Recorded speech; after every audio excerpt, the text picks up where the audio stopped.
నాగార్జున సాగర్ ఎడమ కాల్వ చివరి ఆయకట్టు వరకు నీరు అందించడమే తమ ప్రభుత్వ లక్ష్యమన్నారు మంత్రి పొంగులేటి శ్రీనివాసరెడ్డి. ఖమ్మం జిల్లా కూసుమంచి మండలం పాలేరు రిజర్వాయర్ దగ్గర తెగిపోయిన నాగార్జున సాగర్ ఎడమ కాల్వను పరిశీలించారు.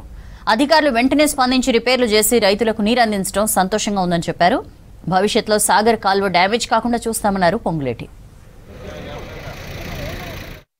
దిగువన ఉన్న రైతులకి మేము అనుకున్న దానికంటే ఒక 3-4 రోజులు నీళ్ళు ఇవ్వటం లేట్ అయింది.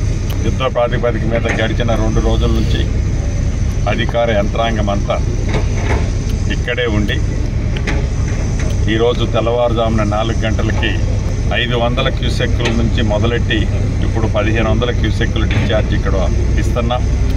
రేపు ఉదయానికి ఏదైతే 3,200 క్యూసెక్కులు ఇక్కడ నుంచి రిలీజ్ చేయాలో రేపు ఉదయం 8 గంటలకి పూర్తి డిశ్చార్జితో నాగార్జున సాగర్ చివరి ఆయకట్టు వరకు చివరి ఎకరా వరకు నీళ్ళు ఇవ్వటం జరుగుద్ది. దేవుడి దయతో ఈ సంవత్సరం కృష్ణా పరివాహక ప్రాంతాల్లో బ్రహ్మాండమైన వర్షాలు పడ్డాయి. 2 పంటలకి సమృద్ధిగా నీళ్ళు ఇవ్వటానికి ప్రాజెక్టులలో నీళ్ళున్నాయి. ఈ ప్రభుత్వం కూడా చిత్తశుద్ధితో 2 పంటలకి నీళ్ళిచ్చే దాంట్లో వెనకడికి పోయే ప్రసక్తే లేదు.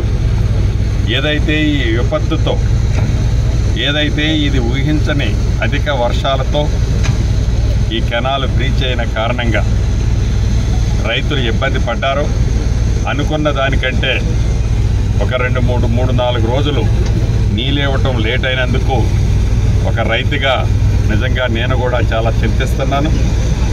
తప్పకుండా భవిష్యత్తులో ఇటువంటి పరిస్థితి పునరావృతం కాకుండా చర్యలు